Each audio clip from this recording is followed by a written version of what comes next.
قال الله تبارك وتعالى في القرآن المجيد أعوذ بالله من الشيطان الرجيم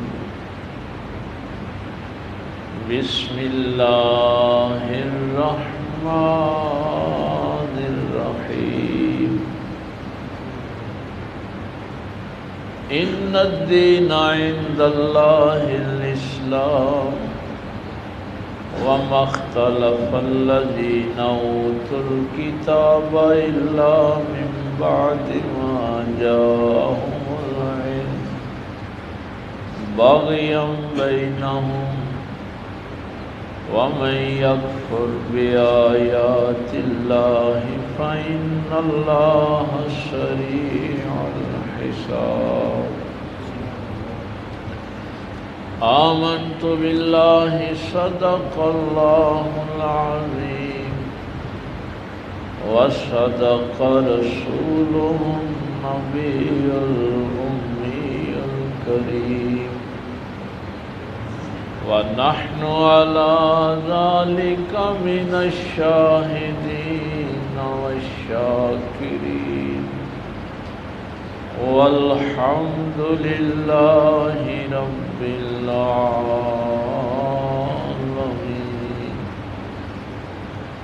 قال الله تبارك وتعالى في شان حبيبه مخبرا وآمرا إن الله وملائكته يصلون على النبي يا أيها الذين آمنوا صلوا عليه وسلموا تسليما. الصلاة والسلام عليك يا سيدي يا رسول الله وعلى آلك وأصحابك يا سيدي يا حبيب الله. الصلاة والسلام عليك يا سيدي يا رسول الله وعلى آلك وأصحابك يا سيدي يا شفيع المسلمين.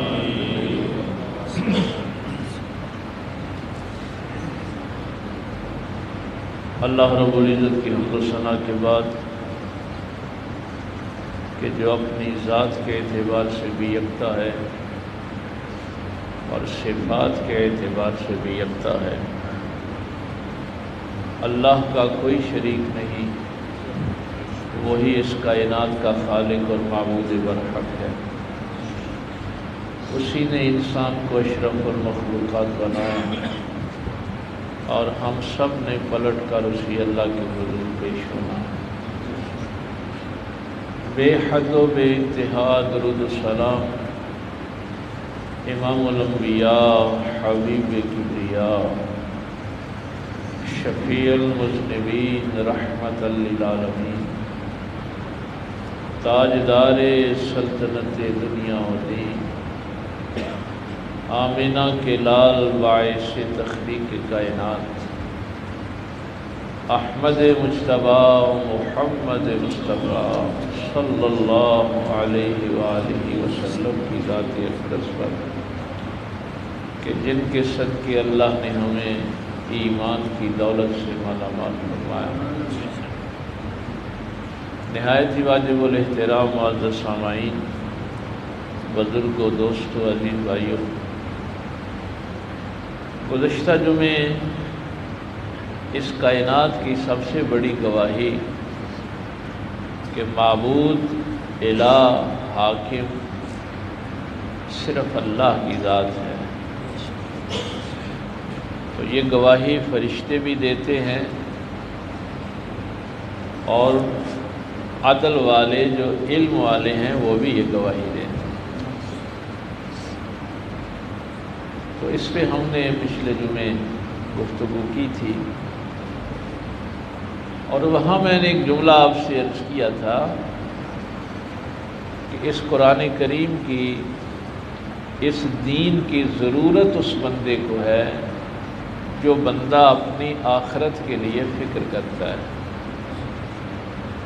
یا جس بندے کو پاکیزگی چاہیے، تقوی چاہیے۔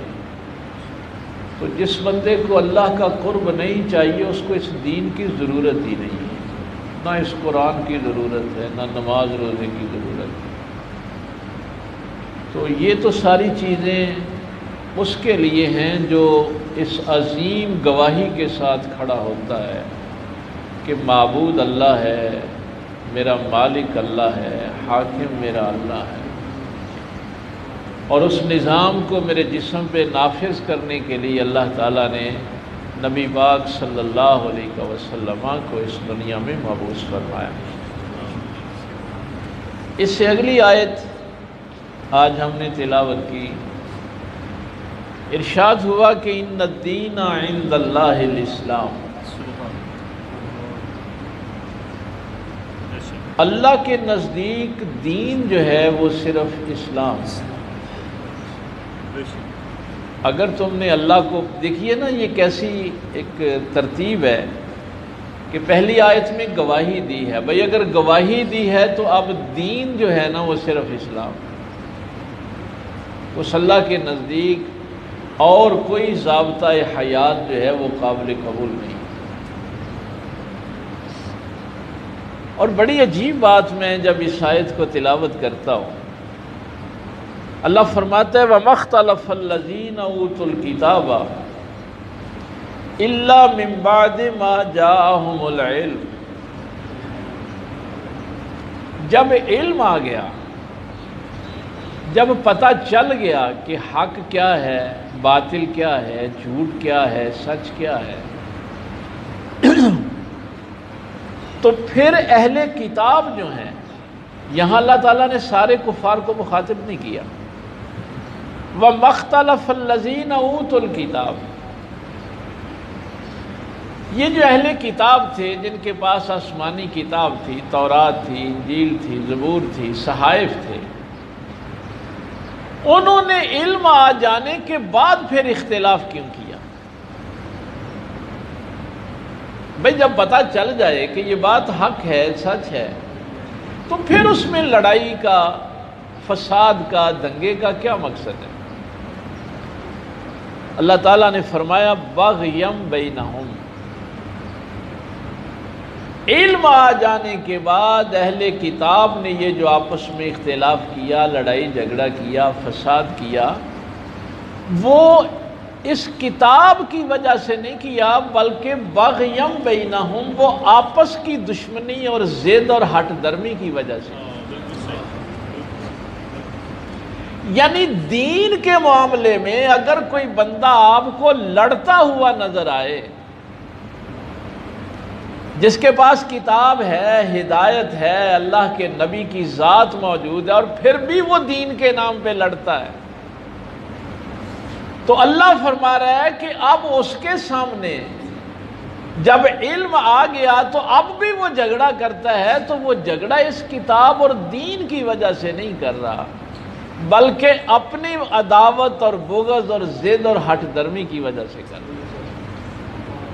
اب اگر آپ پچھلی آیت میں کہ وہ علم والے جو عدل کے ساتھ کھڑے ہیں وہ اللہ کی گواہی دیتے، اب پچھلی آیت جو ہے نا اس کے ساتھ ملا کے پڑھیں۔ کیوں؟ کہ جو بندہ عدل پہ قائم ہوتا ہے، اس کے سامنے جب حق آ جاتا ہے، دلیل آ جاتی ہے، تو پھر وہ اس کو قبول کر لیتا ہے، وہ پس و پیش نہیں کرتا۔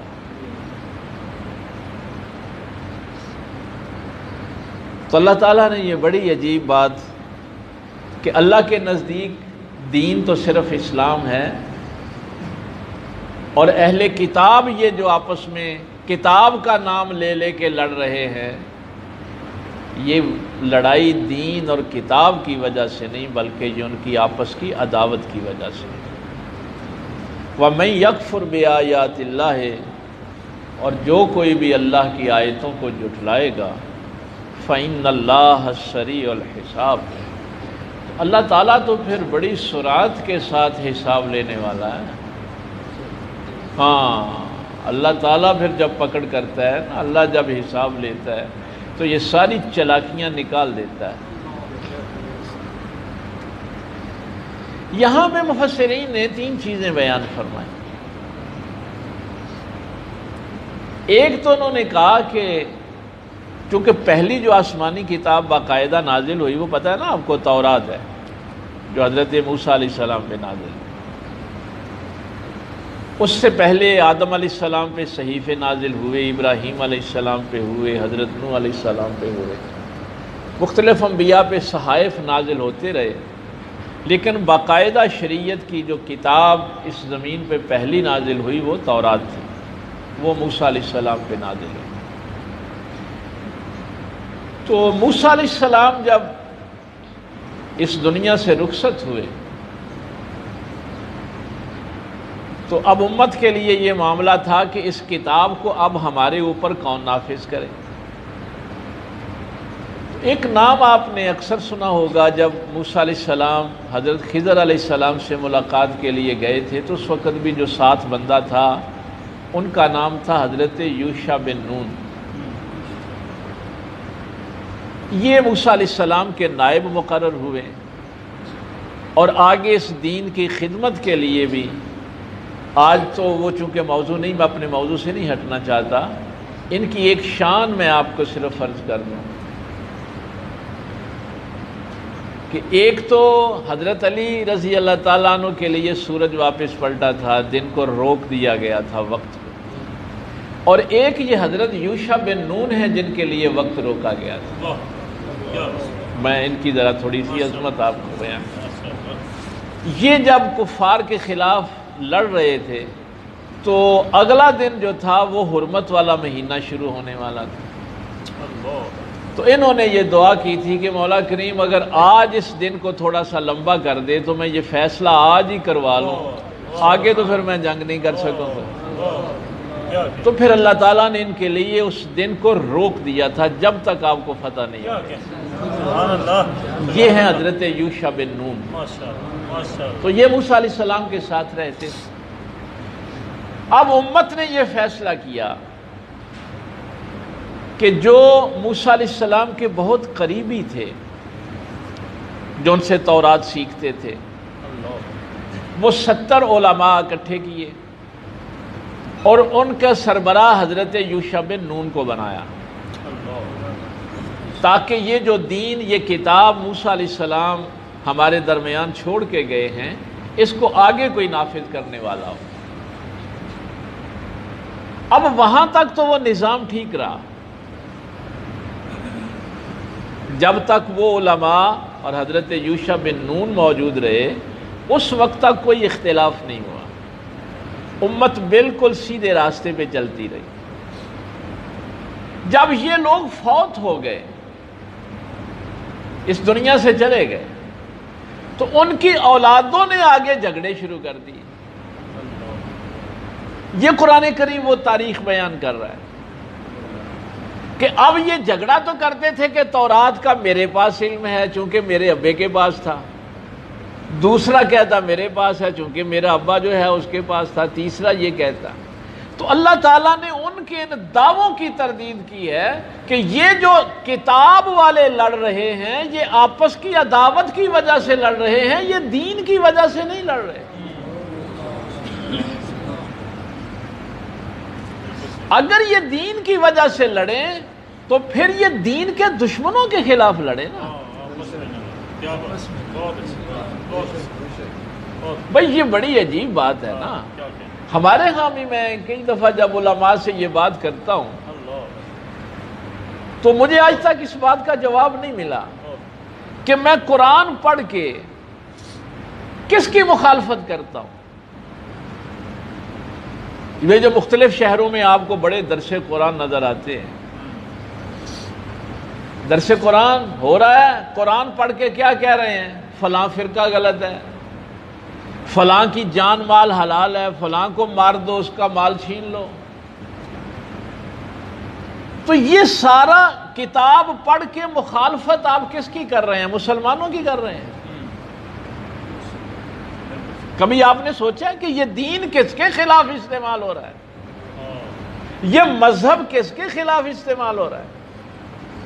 اگر آپ کہیں گے کہ وہابی ایسے ہیں تو وہ بھی تو کلمہ گو ہیں نا۔ اگر آپ کہیں گے دیوبندی ایسے ہیں وہ بھی کلمہ گو ہیں۔ اگر آپ کہیں گے بریلویوں کے خلاف استعمال، بھائی یہ مذہب اس لیے آیا تھا کہ یہ کلمہ پڑھنے والوں کے خلاف استعمال ہو۔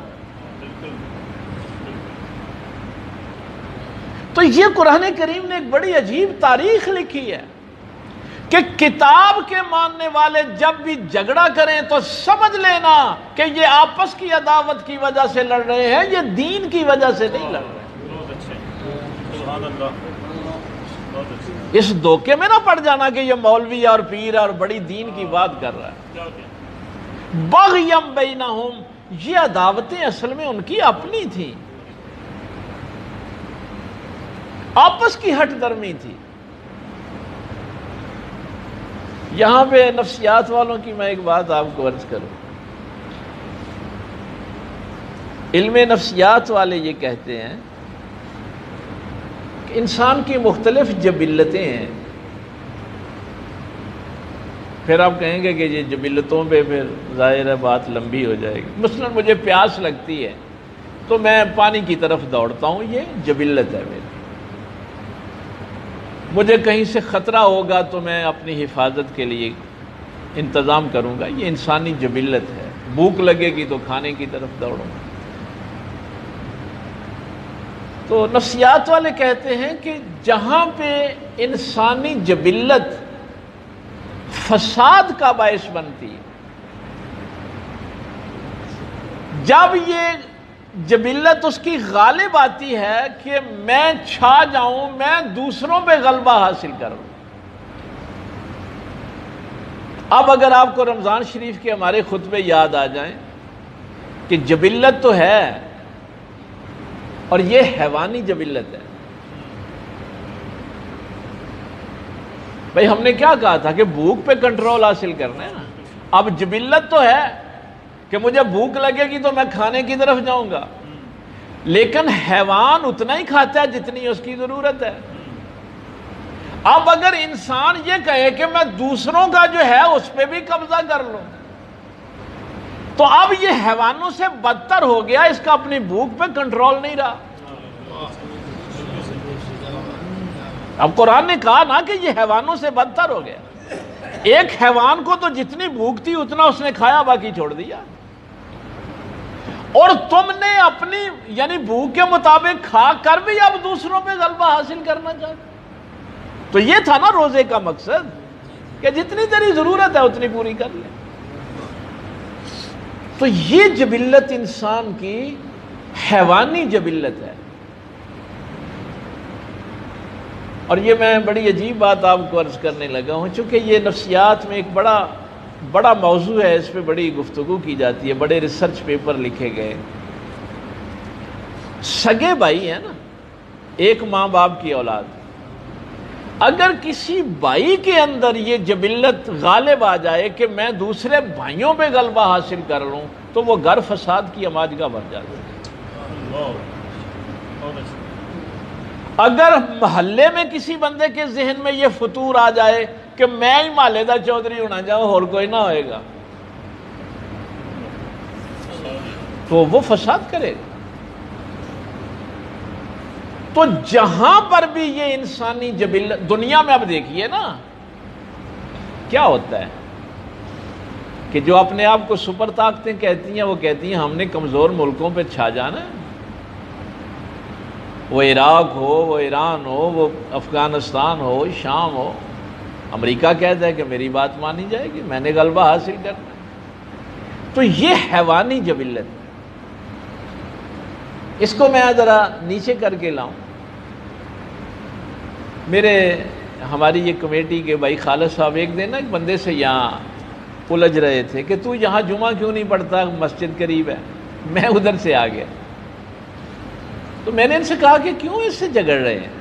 کہنے لگے دیکھو جی یہ قریب مسجد چھوڑ کے تو دور والی مسجد میں جاتے ہیں۔ تو خالد صاحب کو پتہ ہے، میں نے ان سے کہا تھا کہ ہمارا مشن یہ نہیں ہے کہ لوگ ہمارے پاس جمعہ پڑھیں، ہمارا مشن یہ ہے کہ لوگ جمعہ پڑھیں چاہے جہاں جی چاہے پڑھیں۔ ہمارا مشن یہ ہے کہ لوگ نماز پڑھیں جہاں جی چاہے پڑھیں۔ لیکن جب کسی مولوی کے ذہن میں یہ فساد آ جاتا ہے نا کہ باقی سب کو چھوڑ کے صرف میرے پیچھے پڑھو، تو وہ پھر فساد کا بات۔ اب یہ قرآن کہہ رہا ہے کہ بغیم بینہم، اب جب وہ لوگوں سے لڑ رہا ہے تو وہ دین کی وجہ سے نہیں لڑ رہا، اپنی وجہ سے لڑ رہا ہے کہ مجھے مانو۔ کیوں؟ اس لیے کہ اس نے اللہ کے ہونے کی گواہی نہیں دی۔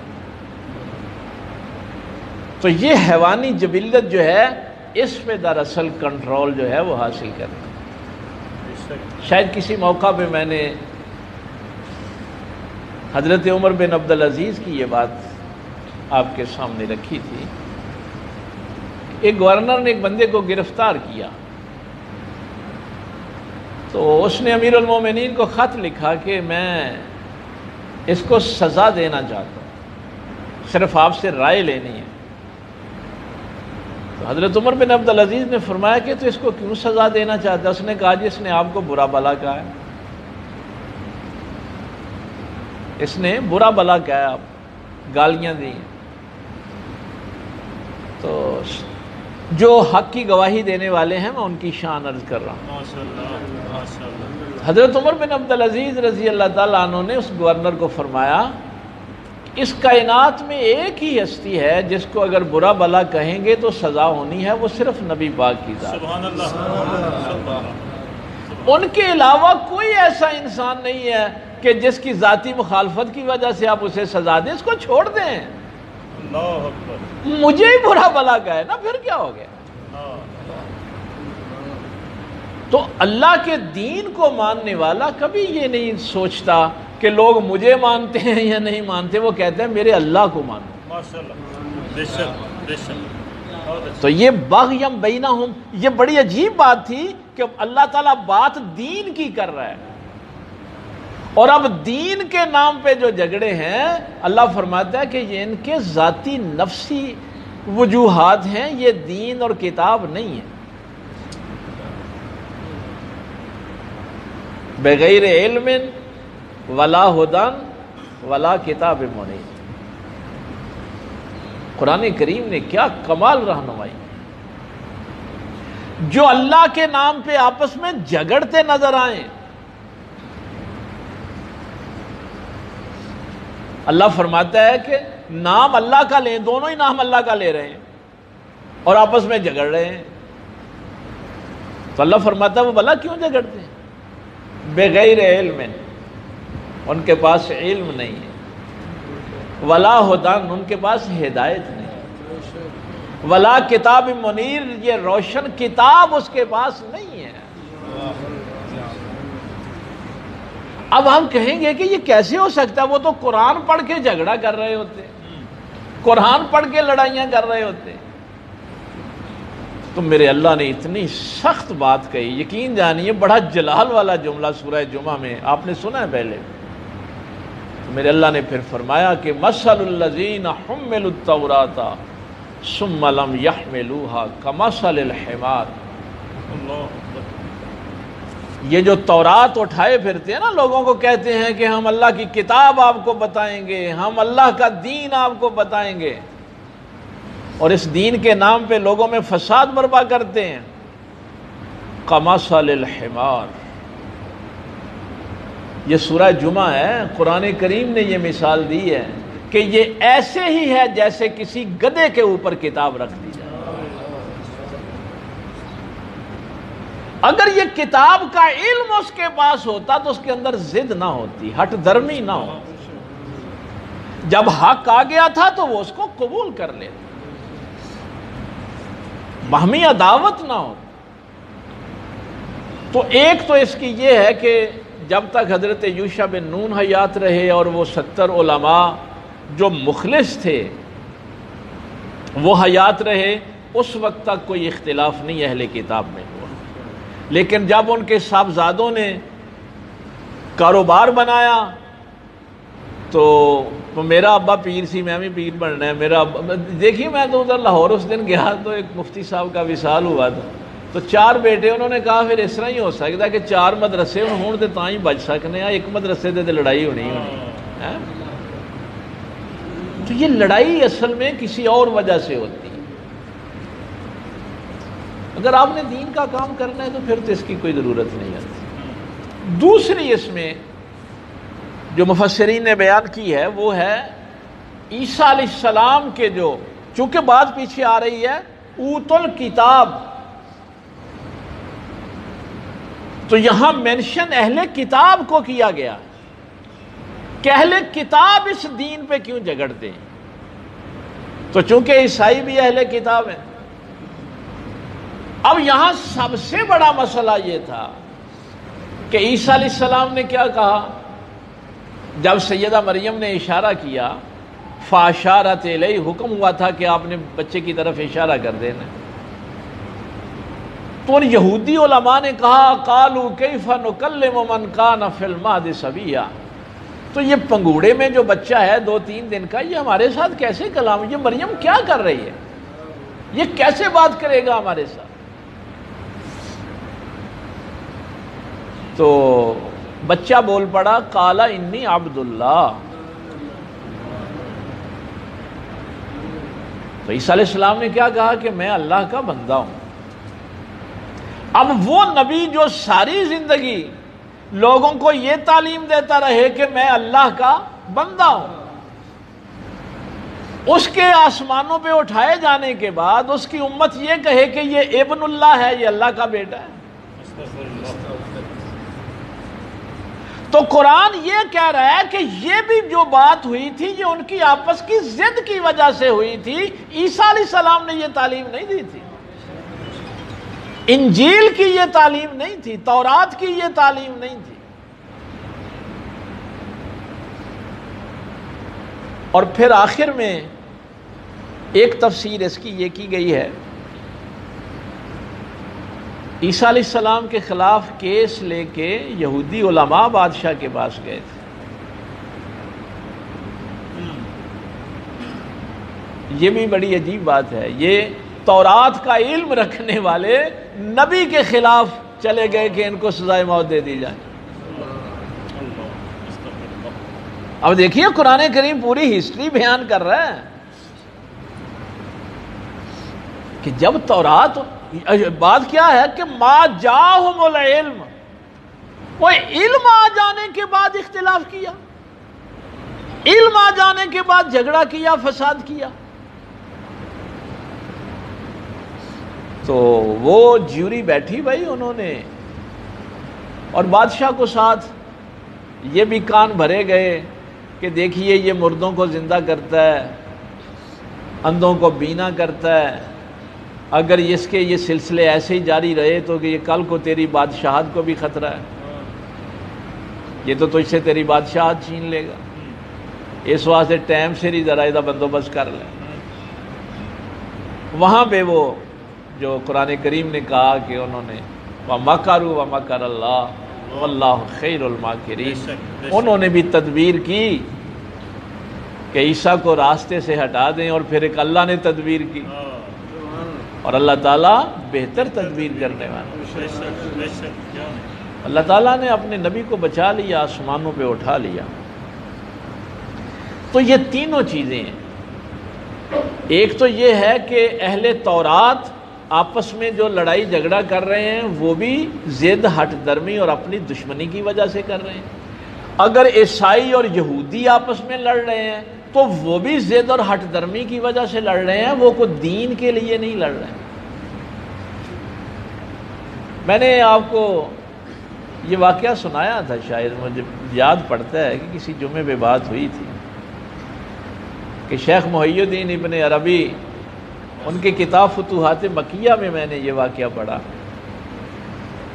تو وہ فرماتے ہیں کہ بغداد کے ایک مفتی صاحب تھے، تو وہ میرے پیر صاحب کے متعلق اچھے خیالات نہیں رکھتے تھے، ان کو کوئی اعتراضات تھے،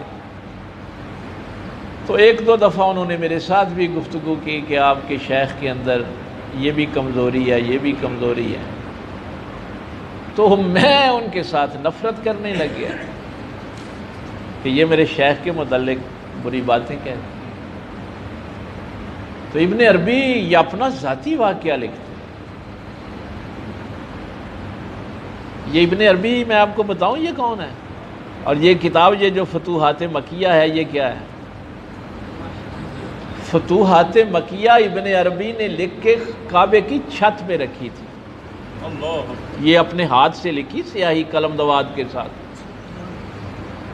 اور یہ کئی مہینے کعبے کی چھت پہ پڑ رہی ہے، اور ساتھ دعا کی تھی کہ مولا کریم اس میں نے جو کچھ غلط لکھا ہے اس کو مٹا دے۔ یہ وہ کتاب ہے جس کا میں حوالہ آپ کو دے رہا ہوں۔ تو ابن عربی فرماتے ہیں کہ مجھے پاک پیغمبر صلی اللہ علیہ وسلم خواب میں ملے تو مجھے فرمانے لگے کہ وہ میرا ایک امتی ہے، عالم دین ہے، تو اس کے ساتھ نفرت کا معاملہ رکھتا ہے۔ تو میں نے عرض کی کہ یا رسول اللہ صلی اللہ علیہ وسلم اس نے میرے شیخ کے متعلق کوئی بات ایسی ویسی کی تھی تو اس لیے مجھے ذرا غصہ آ گیا۔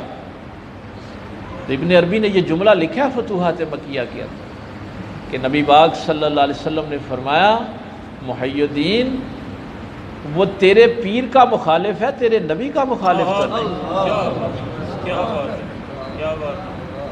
دیکھیے حق والے کہاں تک اپنی بات لکھ دیتے ہیں۔ اولو العلم قائما بالقسط، وہ علم والے جو عدل پہ کھڑے ہیں وہی گواہی دے سکتے ہیں کہ اللہ کے سوا کوئی معبود نہیں۔ اس لیے کہ اگر میری زبان پہ اللہ ہے اور میرے دل میں دنیا ہے تو مجھ سے بڑا منافق ہی کوئی نہیں۔ اور منافقت کا متضاد کیا ہے؟ اخلاص۔ اللہ تعالیٰ فرماتا ہے کہ مجھے تو خالص دین کی ضرورت ہے، خالص دین کی ضرورت ہے۔ یہ نہیں ہے کہ آپ زبان سے اللہ اللہ کرتے رہیں اور دل میں ہر وقت دو ہی چیزیں ہوں کہ میری شہرت بڑھ جائے، میری دولت بڑھ جائے۔ تو یہ ہے بغیم بینہم۔ تو اسلام آپ نے اپنا سر نگوں کر دیا۔ یہ میں چونکہ وقت ہو گیا آخری جملے عرض کرنے لگا ہوں۔ ان الدین عند اللہ الاسلام۔